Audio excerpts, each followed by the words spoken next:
හරි. මම වේලසන් සෙෂන් එකේ කරේ අපේ පළවෙනි ලෙසන් එකේ අපි කතා කරපු පළවෙනි ලෙසන් එකේ අපිට තියෙන එක ටොපික් එකක් විතරයි. පළවෙනි ලෙසන් එකේ අපිට තියෙන ටොපික්ස් 3ක් තියෙනවා. පළවෙනි ටොපික් එක තිබ්බේ introduction to management. ඒ යටතේ අපි කතා කරා මොකක්ද ඕගනයිසේෂන් එකක් කියලා කියන්නේ, කවුද මැනේජර් කියලා කියන්නේ, මොකක්ද මැනේජ්මන්ට් කියලා කියන්නේ. මොකක්ද ඕගනයිසේෂන් එකක් කියලා කියන්නේ, කවුද මැනේජර්. ඒ යටතේ අපි කතා කරා මැනේජර් versus operatives. කළමනාකරුවට එදිරිව කම්කරුවෝ ගැන කතා කරා. ඊට පස්සේ මැනේජ්මන්ට් ගැන කතා කරා. මැනේජ්මන්ට් එකේ තිබ්බ මේන් core concept in management වල දෙකක් කතා කරා. ඒ තමයි effectiveness and efficiency කාර්යක්ෂමතාවය සහ සඵලදායකත්වය කියන core concept දෙක. අද අපි කතා කරන්න යන්නේ role of manager කළමනාකරුවෙක්ගේ තියෙන භූමිකාවය ගැන. කළමනාකරුවෙක්ගේ තියෙන භූමිකා යටතේ අපි කතා කරන ප්‍රධාන වශයෙන් කොටස් 3ක්. මේ කළමනාකරුවෙක්ගේ භූමිකාවක් කියන එකේ මෙතන අදහස, මෙතන අර්ථය තමයි ආයතනයක කළමනාකරුවෙක් වැඩ කරගෙන යද්දී කළමනාකරුවෙක් විදියට ඔහුට මොකක්ද කරන්න තියෙන්නේ? ප්‍රධාන වශයෙන් ගත්තොත් අපි දන්නා මැනේජ්මන්ට් ෆන්ක්ෂන්ස් ගැන, කළමනාකරන ශ්‍රිතයන් ගැන. කළමනාකරන ශ්‍රිතයන් තියෙනවා 4ක්. planning, organizing, leading, controlling. සැලසුම්කරණය, සංවිධානකරණය, මෙහෙයවීම, පාලනය. planning, organizing, leading, controlling කිය. එතකොට මෙන්න මේ කියන කොටස් 4 සිද්ධ කරන එක කළමනාකරුවෙක්ගේ තියෙන එක භූමිකාව. කළමනාකරුවෙක් විදියට සැලසුම් කරන්න ඕන, සංවිධානය කිරීම කරන්න ඕන, මෙහෙයවීම කටයුතු කරන්න ඕන, ඒ වගේම පාලනමය කටයුතු සිද්ධ කරන්න ඕන. ඊට අමතරව ආයතනයක් තුල කළමනාකරුවෙක් විදියට වැඩ කරගෙන යනකොට කළමනාකරුවෙකුට යම්කිසි කුසලතාවයන් කීපයක් අවශ්‍ය වෙනවා. අපි ඒවට කියනවා managerial skills කියලා. කළමනාකරන කුසලතාවය. ආයතනයක කළමනාකරුවෙක් විදියට වැඩ කටයුතු කරගෙන යාමේදී ඇයට තිබිය යුතු යම් කුසලතාවයන් තියෙනවා. ඒව තමයි ඒ කතාව. ඊළඟට තුන්වෙනි එක විදියට ළමයි අපි කතා කරන්නේ roles, management roles කියලා කියනවා මේවට. management roles කියලා කියනවා. ඒ කියන්නේ කළමනාකරන භූමිකා කියලා වෙන ආයේ කොටස් කීපයක් අපි කතා කරනවා. කළමනාකරන භූමිකා කියන එකේදී අපි ගොඩක් කතා කරන්නේ කළමනාකරුවෙක් විසින් මේ සැලසුම්කරණය, සංවිධානකරණය, මෙහෙයවීම සහ පාලනය කියන මූලික කළමනාකරන ශ්‍රිතයන්ට අමතරව තවත් භූමිකාවන් ටිකක් එයා රඟ දක්වන. එන්නේ ඒව තමයි managerial roles කියලා අපි ඉගෙන ගන්න. එහෙනම් අද අපි කතා කරන්න යන්නේ role of manager. කළමනාකරුවෙක්ගේ තියෙන role එක මොකක්ද කියන එක තමයි කතා කරන්නේ. ඔයාලට මං හදපු slide එකට අපි ගියොත් slides වලට PDF එකට ගියොත්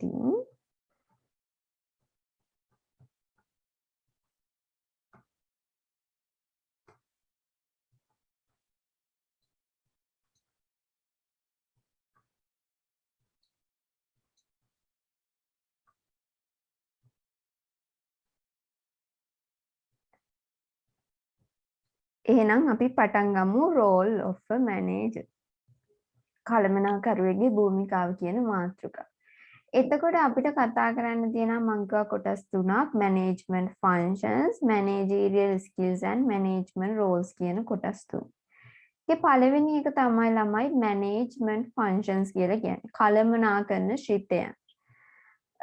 මුලින්ම ගත්තොත් මේ කළමනාකරන ශිතයන් පිළිබඳව මුලින්ම හඳුන්වලා දුන්න තැනැත්ත තමයි ළමයි හෙන්රි ෆේයෝල් කියලා කියන්නේ. හෙන්රි ෆේයෝල්. අපි කියනවා father of management. කළමනාකරණයේ පියා තමයි ළමයි හෙන්රි ෆේයෝල් කියලා කියන්නේ. He is the first person who introduced the management functions to the management field. He is the first person.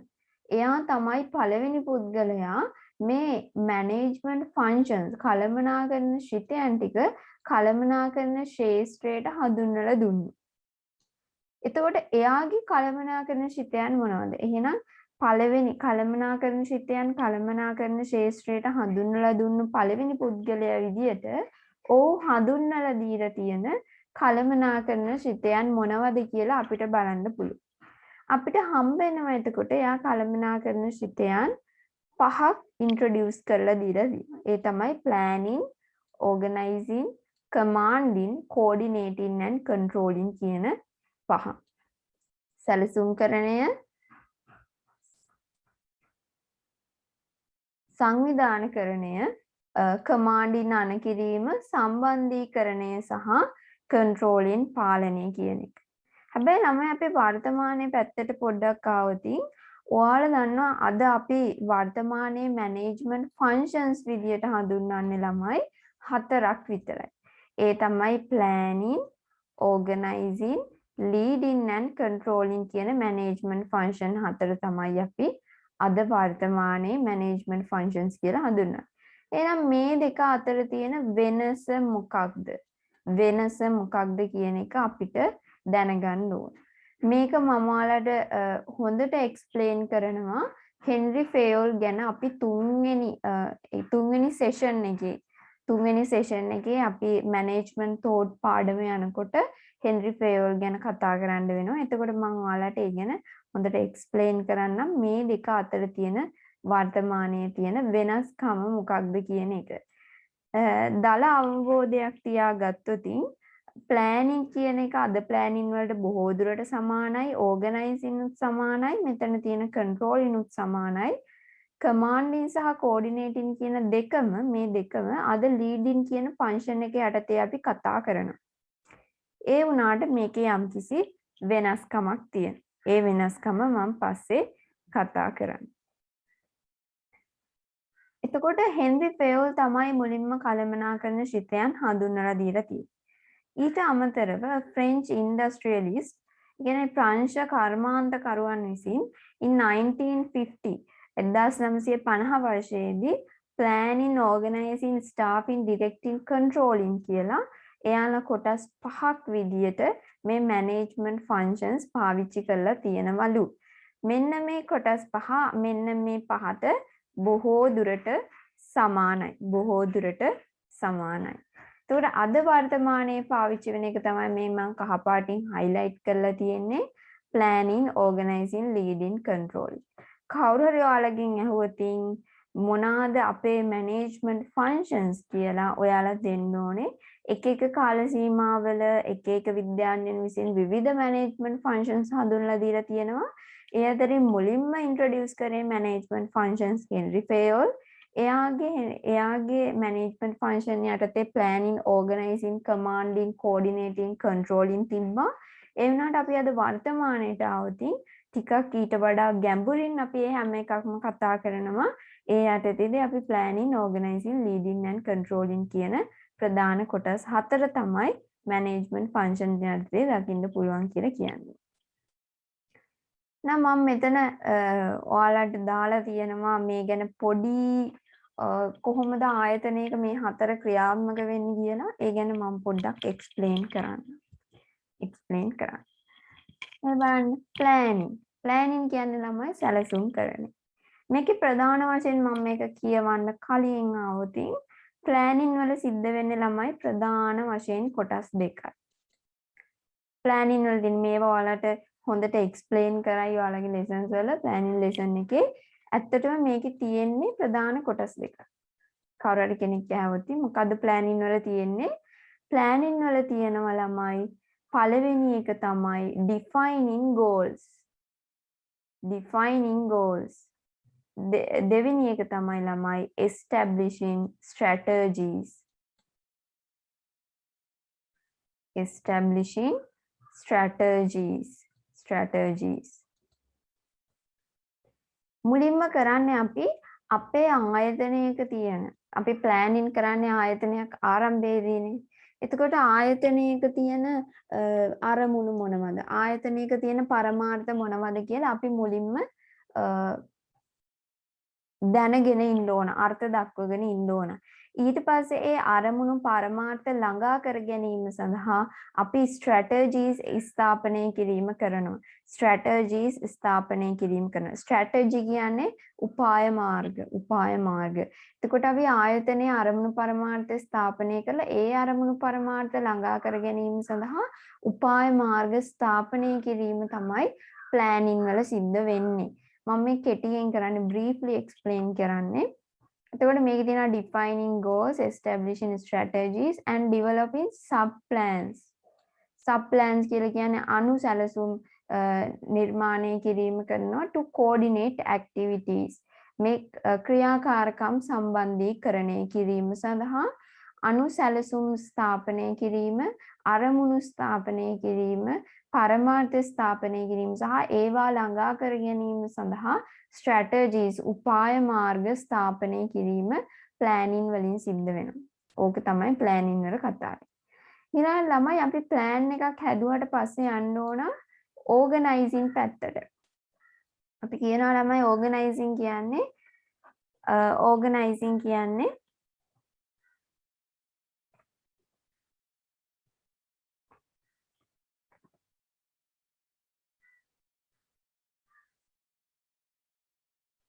හරිද? අපි ඕගනයිසින් පැත්තට ගියාම ළමයි මේ ඕගනයිසින් වල දන්නවා අපි සැලසුම් කරාට පස්සේ ඊළඟට ඕගනයිස් කරන්න තමයි යන්න ඕන. සංවිධානකරණය කරන්න තමයි යන්න ඕන. මම මේ සංවිධානකරණය කරන්නේ කොහොමද කියන එක පොඩ්ඩක් ඔයාලට එක්ස්ප්ලেইন කරන්නම් අයිඩියා එකක් ගන්න. ඒ වුණාට ඔයාලට මේක හොඳටම දැනගන්න පුළුවන්, හොඳට ඉගෙන ගන්න පුළුවන් මේ හැම එකක්ම ඔයාලගේ ලෙසන් එකක් තියෙනවා ඕගනයිසින් කියලා. ඕගනයිසින් ලෙසන් එකේ මේ ගැන හොඳට එක්ස්ප්ලেইন කරගන්න. හොඳට අයිඩියා එකක් ගන්න පුළුවන්. මම process එක ඔයාලට කියනවා කොහොමද අපි ඕගනයිසින් කරන්නේ, සංවිධානකරණය කරන්නේ. තමයි ආයතනයක් ගත්තාම මේ ආයතනයක් නම් මේ ආයතනයේ වැඩ කියන එක අපි වැඩ එහෙම නැත්නම් අපි කියමු work වැඩ කියන ඒවා ගොඩාරියක් තියෙනවා. ඒවා අපි identify කරගන්න ඕන, හඳුන ගන්න ඕන. මුලින් අපි කියන්නේ මේ identification of work වැඩ ක්‍රියාකාරකම් හඳුනා ගැනීම. මොන වගේ වැඩ ක්‍රියාකාරකම්ද ළමයි තියෙන්නේ? උදාහරණයක් විදියට ගත්තාම marketing activities තියෙන්න පුළුවන්, human resource activities තියෙන්න පුළුවන්. ඔය උදාහරණ මම කියන්නේ marketing activities. ඒ කියන්නේ මාකටිං වල විවිධ ක්‍රියාකාරකම් තියෙන්න පුළුවන්. නැත්නම් HRM activities, human resource management වල විවිධ ක්‍රියාකාරකම් තියෙන්න පුළුවන්. උදාහරණයක් විදියට human resource management activities ගත්තොත් ළමයි මුලින්ම සේවකයෙක් බඳවා ගන්නේ කොහොමද? එතකොට ඒ බඳවා ගැනීමේ ප්‍රොසීඩියර් එක මොකක්ද? ඊට පස්සේ ඒ සේවකයින්ව පුහුණු කරන්නේ කොහොමද? පුහුණු කරන්න භාවිතා කරන ශිල්ප ක්‍රමයන් මොනවද? පුහුණු කරාට පස්සේ යාලට වැඩවල ස්ථාපනය කරන්නේ කොහොමද? ඊට පස්සේ ඊට අමතරව ඒගොල්ලන්ට දිරි දීමනා ලබා දීමේදී මොන වගේ ප්‍රොසීඩියර්ස්ද අපිට අනුගමනය කරන්න පුළුවන්? ඒගොල්ලන්ගේ දුක් ගැනවිලි කොහොමද අපි निराකරණය කරගන්නේ? ඒ වගේ ගොඩාක් කාර්යයන් තියෙනවා. අනේ කාර්යයන් මොනවද කියලා අපි හඳුන ගන්න ඕන. ඊපස්සේ දෙවෙනියට ළමයි අපි ඊට පස්සේ මෙන්න මේ තියෙන කාර්යයන් ටික ටිකක් එකතු කරලා ජොබ් හදනවා. ජොබ් එකක් හදනවා. කාර්යයන් ටික එකතු කරා ජොබ් එකක් හදනවා. මුලින්ම work, we want to identify work, then we want to dividing workload into job. මේ තියෙන වැඩ කොටස අපි job වලට කඩන්න ඕන. දැන් ලොකු මේ තියෙන සම්පූර්ණ වැඩ නම් අපි මේක job වලට මෙහෙම මේ එක job එකක් මේ තව job එකක් කියලා බෙදන්න. උදාහරණයක් විදිහට marketing related jobs, human resource related job, marketing related jobs කීපයක්ම තියෙන්න පුළුවන් ඒ සම්බන්ධ jobs. එතකොට ඒ විදිහට අපි jobs විදිහට බෙදලා වෙන් කරනවා. job එක බෙදලා වෙන් කරාට පස්සේ ළමයි අපි මේ job ටික අරගෙන මේ job එක සමාන job තියෙනවා නම් ඒවා එකට group කරලා අපි department එකක් දෙපාර්තමේන්තුවක් හදනවා. department අපි මේකට කියනවා departmentalization, දෙපාර්තමේන්තුකරණය. අපි ගාව තියෙන එක සමාන jobs අරගෙන අපි group කරනවා ඒ job ටික department වලට. උදාහරණයක් විදිහට marketing department, financial department, human resource department ඒ වගේ. හරිද? ඊට පස්සේ ළමයි තව මේකේ තව ඊළඟට කතා කරන ඒවා ටිකක් ගැඹුරු දේවල් තියෙනවා. අපි මේ decide කරන්න ඕන spans of management. ඒ කියන්නේ කළමනාකරණයේදී අපි එක කළමනාකරුවෙක් යටතේ ඉන්න සේවකයින් ගණන decide කරන්න ඕන. ඊට පස්සේ අධිකාරිය වගකීම් බෙදා වෙන් කරන්න ඕන. resource allocate කරන්න ඕන. සම්පත් බෙදා හරින්න ඕන. ඊට පස්සේ සම්බන්ධීකරණ යාන්ත්‍රණ අපි ස්ථාපිත කරන්න ඕන. establishing coordinating mechanisms. මෙන්න මේ වගේ දේවල් කරපුවාම එන්න ඒ ටිකට තමයි ළමයි අපි කියන්නේ මොකක් කියලාද? organizing process. organizing process එකක් කියලා. එහෙම නැත්නම් සංවිධාන කරන ක්‍රියාවලිය එන්න ඒක තමයි තියෙන්නේ. ඔන්න ඔය මං කිව්ව ඒ ටිකම තමයි ළමයි මේ මෙතනදී ඕගොල්ලන්ට වැඩි දුර කතා කරලා තියෙන්නේ. මං ඒවා එකින් එක කියන්න යන්නේ නැහැ. සංවිධානයක් ප්ලෑන් කරලා ඕගනයිස් කරලා සැලසුම් කරලා සංවිධානය කරලා ඊළඟට යන්නේ ළමයි මෙහෙයවීම. ළමයි මෙහෙයවීම කොටස් 3කින් සමන්විත වෙලා තියෙනවා. අපි කියනවා මේ වලට sub functions of leading function. හරිද? sub function of leading function එකේ තියෙන sub function කියලායි කියන්නේ. එතකොට මේ sub functions තුනක් තියෙනවා ඔයාලට මතක නා. එකක් leadership නායකකරණය, ඊට පස්සේ motivation අභිප්‍රේරණය, motivation ඊට පස්සේ communication සංනිවේදනය. එතකොට මෙහෙයවීම යටතේ අපි නායකත්වය ගැන අභිප්‍රේරණය සංනිවේදනය මෙන්න මේ කියන කොටස් තුනම හොඳට හඳුනගෙන ඉවර වෙලා විවිධ ආයතනයේ තියෙන ගැටලු ආයතනයේ තියෙන පාර්ශවයන් අතර තියෙන ගැටලු ඝට්ටනයන් මේ conflicts කියන්නේ ඝට්ටනයන් ගැටලු අපි විසඳා ගැනීමක් තමයි සිද්ධ කරන්නේ. ඒක තමයි leading වලට. දැන් අපි මෙහෙයවීමත් කරන අතරතුරේදී අවසානයේට අපි controlling function එකට පාලනය කියන function එකට එනවා. මේක මම සරලව ඔයාලට කිව්වොත් ඔයාලා දන්නා මොකද්ද controlling කියන්නේ කියලා. අපි planning වල ළමයි establish කරනවා නැත්නම් ස්ථාපනය කරනවා ළමයි goal එකක්. එහෙම නැත්නම් අපි කිව්වොත් standard method එකක්. standard. අර අපි කියන්නේ මේ ස්ථාවර මේ ප්‍රමිතයක් අපි ස්ථාපිත කිරීම කරනවා. අපේ ප්‍රමිතේ ස්ථාපනය කරලා ඉවරලා අවසානයේ controlling කියන function එකට ඇවිල්ලා මේ අවසානයේදී අපි බලන්නේ ඒ අපි මුලින්ම ස්ථාපනය කරලා තියෙන ස්ටෑන්ඩඩ් එකටම අපේ භාණ්ඩ සේවාව නිෂ්පාදනය වුණාද අපේ අරමුණු පරමාර්ථය ඉෂ්ට වුණාද කියන එක බලනවා. අපි එනම් planning function එකේ සාමාන්‍යයෙන් අපි ස්ටෑන්ඩඩ් එකක් establish කරනවා ප්‍රමිතයක් ස්ථාපනය කරනවා. ඊපස්සේ අවසානයේ අවුරුදු ඒ ගාන ඇතුළත ගිහිලා controlling එකේදී අපි සිද්ධ කරන මේ ස්ටෑන්ඩඩ් එකට අනුවම අපේ මේ සත්‍ය කාර්ය සාධනෙ මේ දැන් තියෙන දැන් එයාලා ඒකක 500ක් බලාපොරොත්තු වෙනවා නම් නිමවම දැන් ඒකක කීයද අපි නිෂ්පාදනය කරන්නේ ඒ සත්‍ය කාර්ය සාධනය සහ සත්‍ය කාර්යඵලය සහ මෙන්න මේ අපි ස්ථාපනය කරලා තියෙන ප්‍රමිතය සංසන්දනය කිරීම කරනවා පාලනයේදී සංසන්දනය කරලා ඉවර ළමයි මේකේ මොන හරි වැරදි අඩුපාඩු තියෙනවා නම් ඒවා මොනවද කරන්නේ ළමයි निराකරණය කිරීම කරනවා. ඒකේ හරි නම් ඒකේ ඒ විදිහටම පවත්වාගෙන යනවා.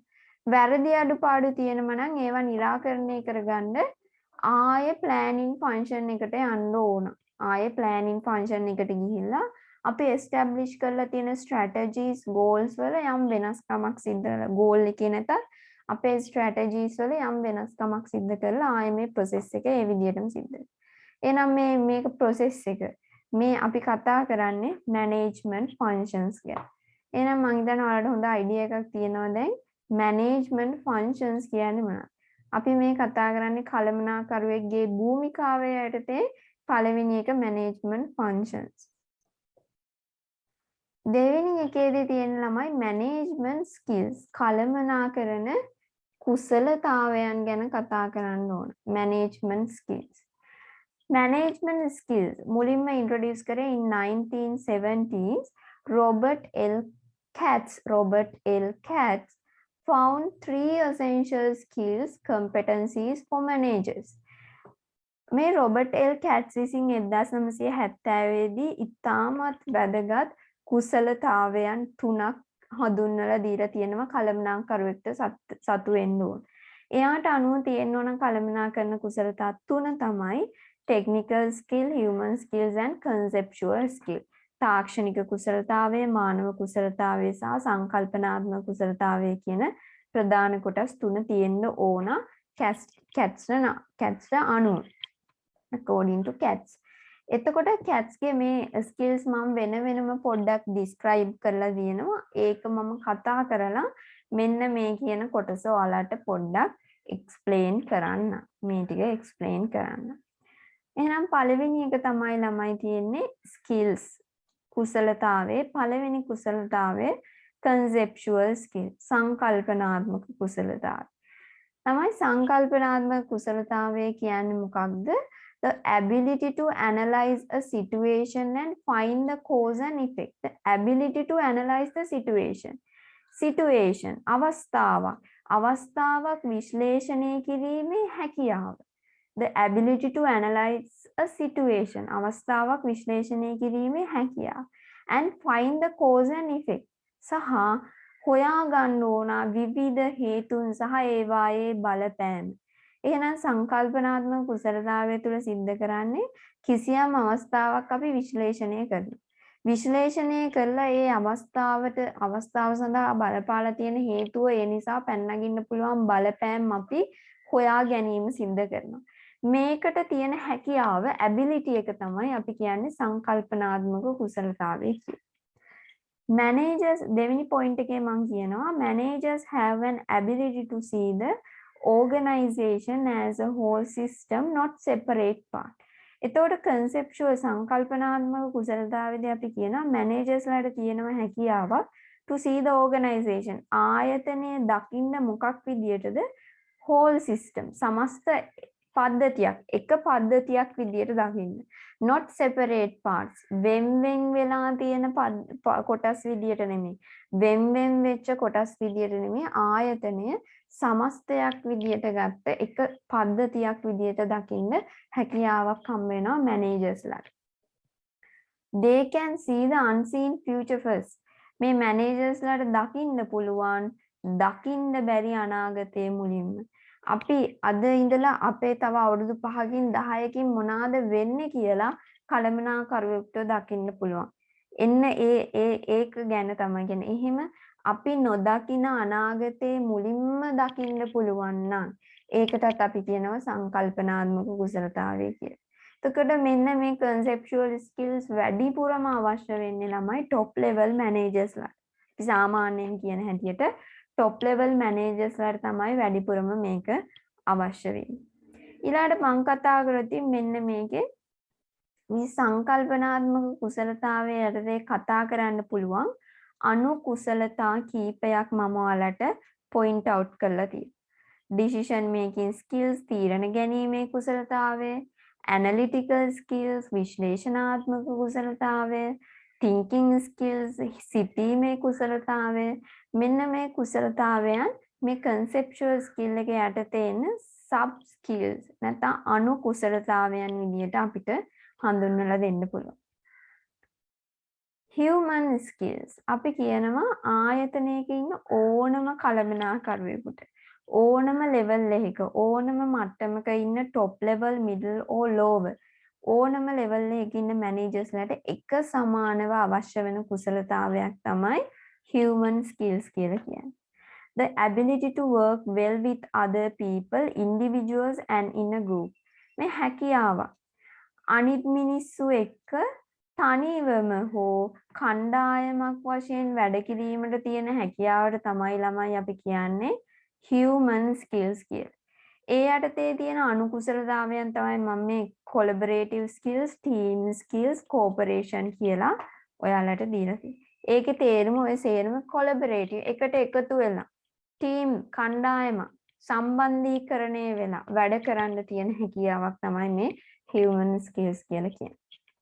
අපි දන්නවා ආයතනයක වැඩිපුරම ඉන්නේ මානව සම්පත. එහෙනම් මේ සම්පතත් එක්ක අපි ගනුදෙනු කරන්න ඕන නියමාකාර. ඒ ගැන තමයි අපි human skills වල සිද්ධ කරන්න කියලා කියන්නේ. ඊළඟ කුසලතාවයේ විදිහට ඔයාලට දීලා තියෙන්නේ technical skill. කියනවා මේකට තාක්ෂණික කුසලතාවය. තාක්ෂණික කුසලතාව. The job specific knowledge required to perform a task. අපි කියන job specific knowledge. ඒ රැකියාවට විශේෂිත දැනුම. යම් කිසි කාර්යයක් perform කරන්න, යම් කිසි කාර්යයක් සිද්ධ කරන්න ඒ රැකියාවට අදාළ දැනුමට තමයි ළමයි අපි කියන්නේ technical skills කියලා. තාක්ෂණික කුසලතාවය කියලා. එහෙනම් කිසියම් කාර්යයක් සිද්ධ කරන්න තියෙන දැනුම, ඒ කාර්යය සිද්ධ කරන්න තියෙන වෘත්තීමය දැනුමට තමයි අපිට තාක්ෂණික කුසලතාවය කියලා ගන්න පුළුවන්. උදාහරණයක් විදිහට marketing skill, accounting skill, manufacturing skills. marketing field එකේ තියෙන දැනුම, accounting field එකේ තියෙන දැනුම, manufacturing නිෂ්පාදන ශාස්ත්‍රයේ තියෙන දැනුම එන්න ඒවා වැදගත් වෙනවා technical skills පැත්තෙන් ගත්තාම. ඒ අනුව අපි ගත්තොත් මේක මෙන්න මේ කොටසට આવොත් අපි දන්නවා management skills වලදී අපි කතා කරනවා තියෙනවා අපේ මේ තියෙන managerial level මේ පැත්තෙන් අපි දාලා තියෙන්නේ මේ පැත්තෙන් management skills දාලා තියෙනවා top level middle lower top level වලට වැඩිපුරම ඕන කරන්නේ conceptual skills rather than the technical skills. technical තාක්ෂණික කුසලතාවයට වඩා සංකල්පනාත්මක කුසලතාවය අවශ්‍යයි. තාක්ෂණික කුසලතාවය ඒ වගේම conceptual human skills mainly ඒ තුනම එක සමාන මට්ටමකින් අවශ්‍ය වෙන්නේ middle level managers ලට.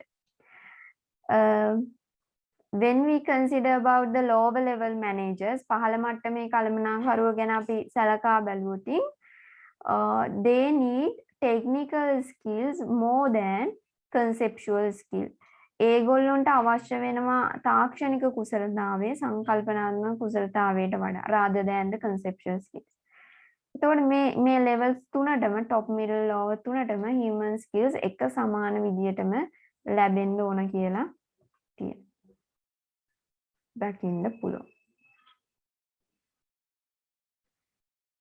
එහෙනම් අපි කතා කරා මේ role of a manager කළමනාකරුවෙක්ගේ භූමිකාව යටතේ කොටස් දෙකක් කතා කරා management functions and managerial skills කියන කොටස් දෙක.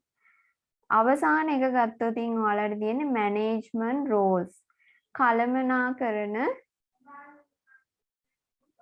management roles කළමනාකරන භූමිකාවන් තමයි තියෙන්නේ. එතකොට මේ කළමනාකරන භූමිකාවන් කරාට පස්සේ ඔයාලගේ මෙන්න මේ සෙෂන් එක මට ඉවර කරන්න පුළුවන්.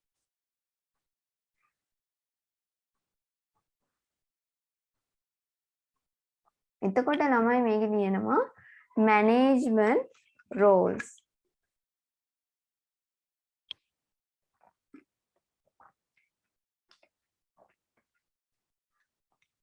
කළමනාකරන භූමිකා ගත්තොත් ළමයි මේකෙදි අපි identify කරමු මේකෙදි අපි දැනගන්න ඕන what managers do කළමනාකරුවා කුමක්ද කරන්නේ කියන එක පිළිබඳව දැනගන්න තමයි අපි management roles පාවිච්චි කරන්නේ. මේක හඳුන්වලා දෙන්නේ Henry මින්ස්බර්ග්. Henry මින්ස්බර්ග් introduce management roles. ඇත්තටම ළමයි මේකේ වෙන්නේ මෙහෙම. හෙන්රි මින්ස්බර්ග් දකිනවා management functions ටික. හෙන්රි මින්ස්බර්ග් කියනවා කළමනාකරුවෙක් මේ කියන සැලසුම් කරන්නේ සංවිධානයේ මෙහෙවීම සහ පාලනය කියන කොටස් හතර විතරක් නෙමෙයි ආයතනයක් තුල සිද්ධ කරන්නේ. මේ හතරට අමතරව තවත් බොහෝ චරිත ආයතනයක් තුල කළමනාකරුවෙක් විසින් සිද්ධ කරනවා. අන්න එහෙම සිද්ධ කරන චරිත මොනවද කියලා මේ හෙන්රි මින්ස්බර්ග් අධ්‍යයනය කරනවා. එයා එක්ස්පෙරිමන්ට් කරලා මේක අධ්‍යයනය කරලා එයා හඳුන ගන්නවා ප්‍රධාන කොටස් තුනක්, ප්‍රධාන භූමිකා තුනක්. ඒ භූමිකා තුන යටතේ අණු භූමිකා 10ක් මෙයා හඳුන ගන්නවා. එතකොට හෙන්රි මින්ස්බර්ග් කියනවා කළමනාකරුවෙක් විසින් ආයතනයක සැලසුම්කරණය, සංවිධානකරණය, මෙහෙයවීම, පාලනය කියන ප්‍රධාන කාර්යයන්ට අමතරව තවත් කාර්යයන් බොහෝමයක් සිද්ධ කරනවා කියලා කියනවා. මෙයා කියනවා managerial roles refers to specific actions or behavior expected by a manager. Managerial roles refers to specific action.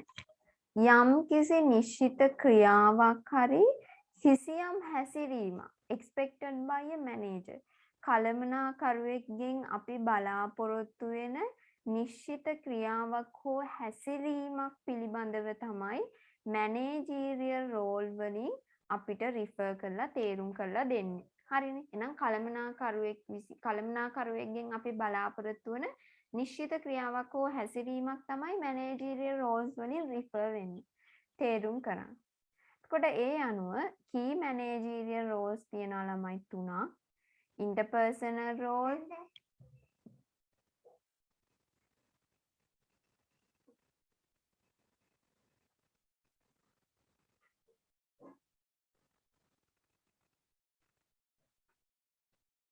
interpersonal role, informational role and decisional role කියලා කොටස් තුනක් තියෙනවා. interpersonal role කියලා කියන්නේ අන්තර් පුද්ගල භූමිකාව. මොකද්ද අන්තර් පුද්ගල භූමිකාව? informational role තොරතුරුමය භූමිකාව.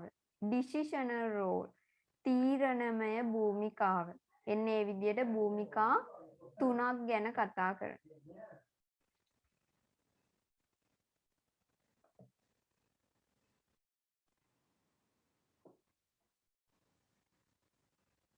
හරි. එතකොට දැන් මේ key managerial roles යටතේ අපි මුලින්ම කතා කරන්නේ ළමයි interpersonal roles අන්තර් පුද්ගල භූමිකාවන් ගැන. ඒ යටතේදී ප්‍රධාන භූමිකා තුනක් කතා කරනවා. figurehead කියන්නේ නාම මාත්‍ර විධායකයා කියලා. leader කියන්නේ නායකයා. liaison කියන්නේ අපි සහයෝගීතාවය ගොඩනංවන්නේ කියන එක.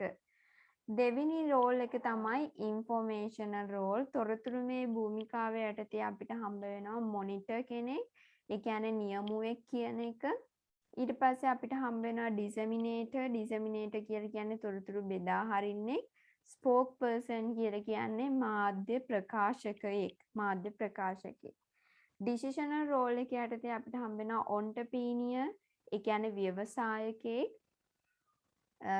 disturbance handler කියන්නේ ආරවුල් සමනය කරන්නේ. resource allocator සම්පත් බෙදා හරින්නේ. සහ negotiator කියලා කියන්නේ කේවල කරන්නෙක් නැත්නම් අපි කිව්වොත් ගනුදෙනු කරන කෙනෙක්. ගනුදෙනු කරන්නේ කියලා ඉතින්. මේවා අපි වෙන වෙනම සාකච්ඡා කරොත් interpersonal role එක යටතේ තියෙන පළවෙනි එක figurehead. අපි කතා කරන නාම මාත්‍ර නායකයෙක් ගැන.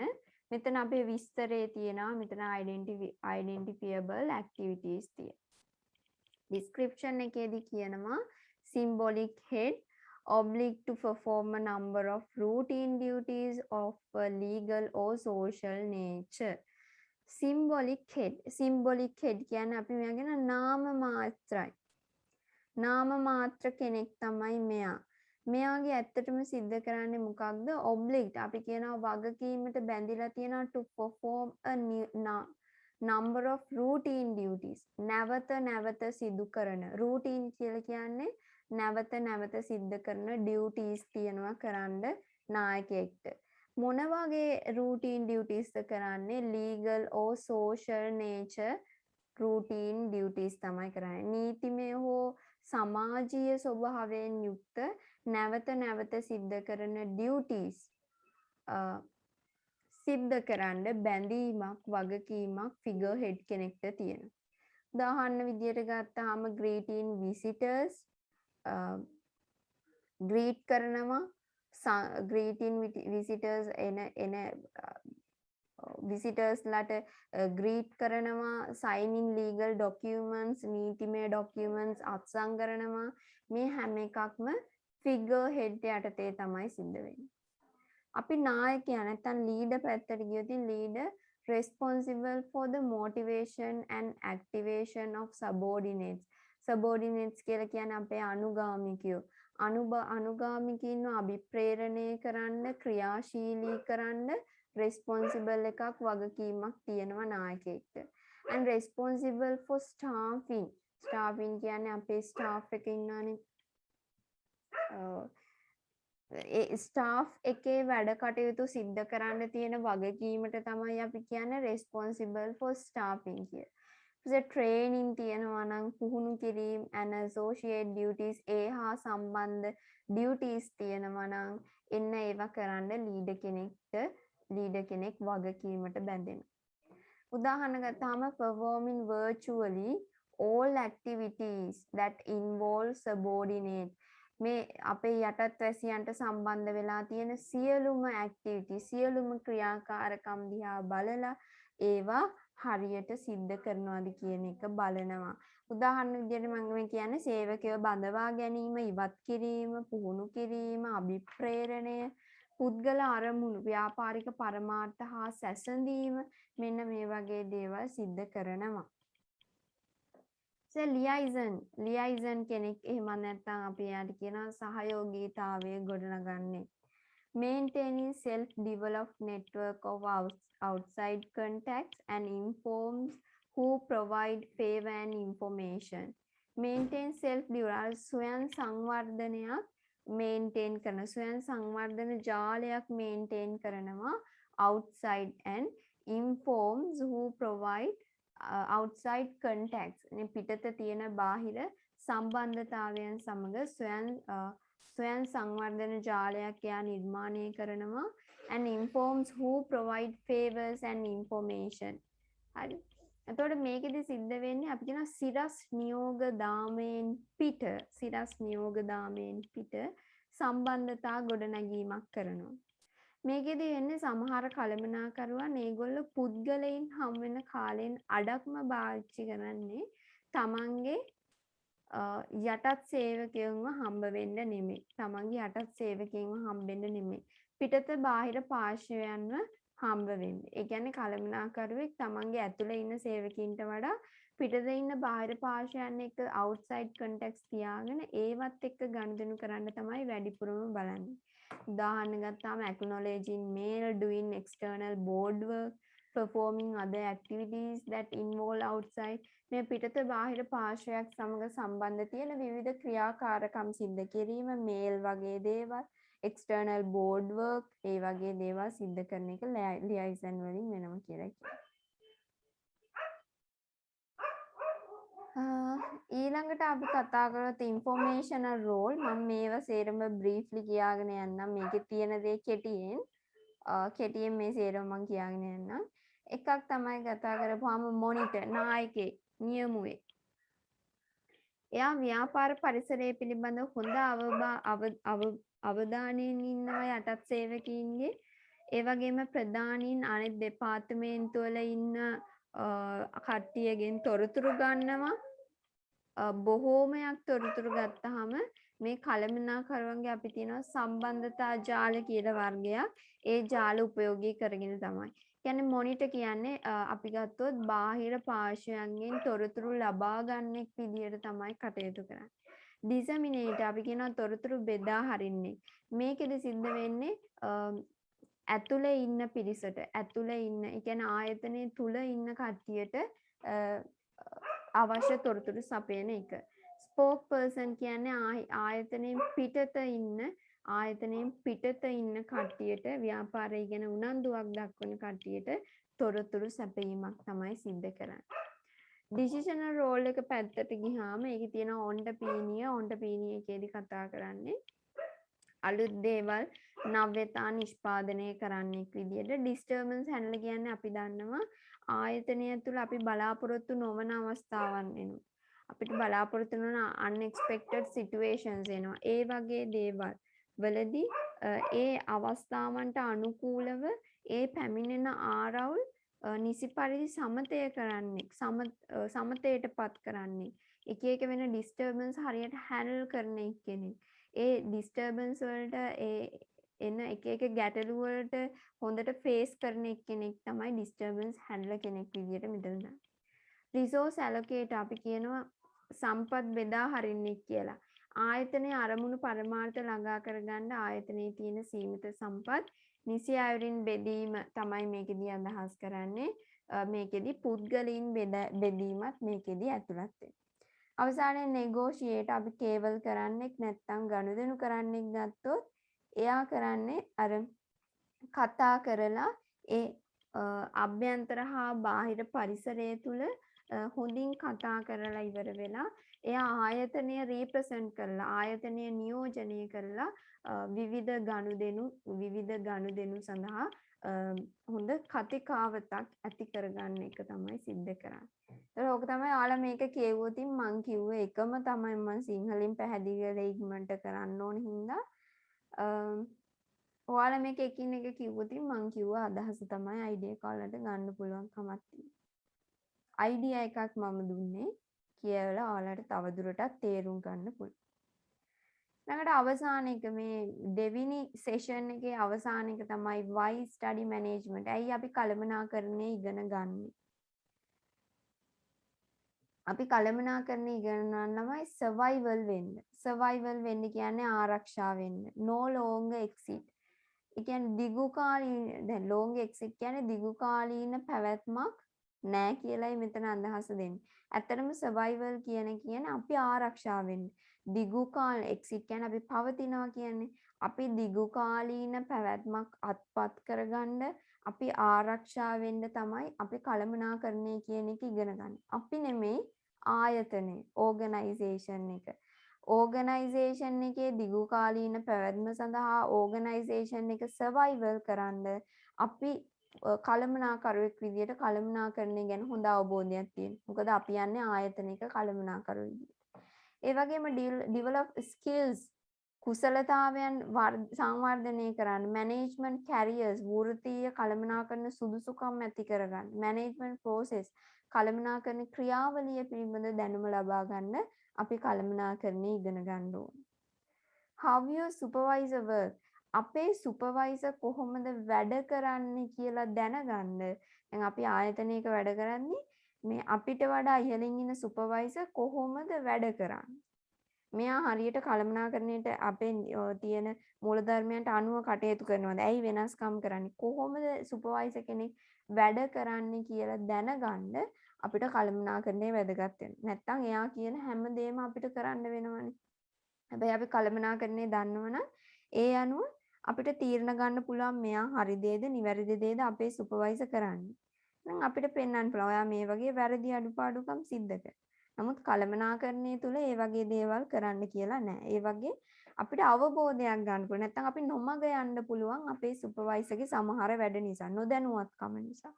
අනිත් එක how organization work කොහොමද සංවිධානය වැඩ කරන්නේ කියලා දැනගන්න අපිට කළමනාකරණය වුණා. අපි ආයතනයකට ගිහිල්ලා වැඩ කරනවා. එතනට ගිහිල්ලා ඒ සංවිධානයේ කටයුතු කොහොමද සිද්ධ කරන්නේ? සංවිධානය කොහොමද ඉදිරි ගමන සංවිධානය මේ හැම දෙයකම දැනගන්න අපිට කළමනාකරණය කියන එක වැදගත් වෙනවා. එහෙනම් අපි කතා කරා role of manager කෙනෙක්ගේ භූමිකාව යටතේ management functions ටික skills and roles මෙන්න මේ ටික කතා කරා. ඊළඟ සෙෂන් එකේදී අපි බලමු development of modern management thought ගැන.